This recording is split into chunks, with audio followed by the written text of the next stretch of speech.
प्रधानमंत्री आवास योजना के अंतर्गत लाभार्थियों को आज तोहफा दिया है और इस दौरान सीएम योगी ने 2,08,53 लाभार्थियों के खाते में 1,341 करोड़ के करीब ऑनलाइन रुपए ट्रांसफर किए और इसके बाद सीएम योगी ने लाभार्थियों से वीडियो कॉन्फ्रेंसिंग के जरिए बातचीत की और जन्माष्टमी की बधाई भी दी। आगे सीएम ने कहा कि हमारी कोशिश है कि प्रधानमंत्री की मंशा के तहत 2022 तक हर जरूरतमंद गरीब को एक आवास उपलब्ध कराया जाए। श्री कृष्ण जन्माष्टमी की हृदय से बधाई देता हूं, अपनी शुभकामनाएं देता हूं। मेरे लिए अत्यंत प्रसन्नता का विषय है श्री कृष्ण जन्माष्टमी आज आप सबके जीवन में एक नई मंगलमय समाचार के साथ आ रही है और आपको शासन की योजनाओं का लाभ बेहतर तरीके से प्राप्त हो रहा है। इसके लिए मैं आप सभी प्रधानमंत्री आवास योजना शहरी और पीएम स्वनिधि योजना के लाभार्थियों को और अन्य शासन की योजनाओं के लाभार्थियों को हृदय से बधाई देता हूं, अपनी शुभकामनाएं देता हूं। मुझे प्रसन्नता है कि आज प्रधानमंत्री आवास योजना शहरी के अंतर्गत 2,08,53 लाभार्थियों के खाते में 1,341 करोड़ रुपए से अधिक की राशि यहां पर हम लोगों ने अभी वितरित की है। इसमें जो धनराशि वितरित की गई है इसमें प्रथम, द्वितीय और तृतीय किस्त की राशि दी जा रही है। इसके लिए मैं सभी लाभार्थियों को हृदय से बधाई देता हूं, अपनी शुभकामनाएं देता हूं।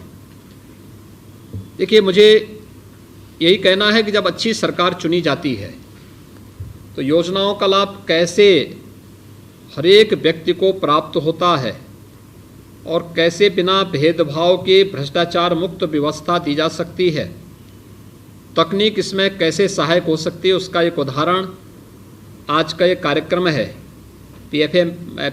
पीएफएमएस के माध्यम से इस पूरी धनराशि आप सभी के खाते में जा रही है। देखिए, पहले होता क्या था, जब हम डीबीटी के माध्यम से पैसा नहीं देते थे, ये पैसा चेक के माध्यम से या नगद वितरण होता था तो इसमें भ्रष्टाचार भी होता था।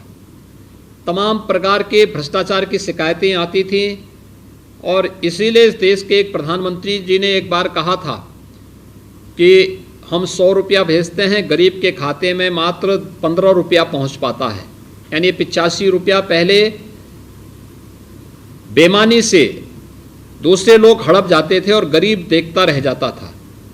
लेकिन आज प्रधानमंत्री मोदी जी ने एक ऐसी व्यवस्था कर दी है कि अगर 100 रुपया किसी गरीब के लिए स्वीकृत हुआ है तो 100 के 100 रुपये का लाभ उस गरीब को अनिवार्य रूप से मिले।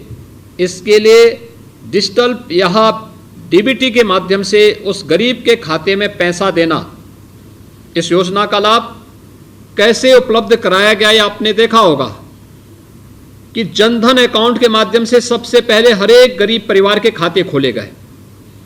हर गरीब परिवार के खाते खोलने के बाद फिर एक एक योजना का लाभ उनके खाते में सीधे देने की व्यवस्था हुई और कोरोना कालखंड में तो करोड़ों लोगों को इन योजनाओं का लाभ देने का प्रयास भी हुआ और लोगों को बैंकों में भी नहीं जाना पड़ेगा, बल्कि गांव-गांव में बैंकिंग कॉरेस्पॉन्डेंट सखी और बैंकिंग जो कॉरेस्पॉन्डेंट थे इनके माध्यम से उनके घरों तक पैसा पहुंचाने का काम भी हुआ है।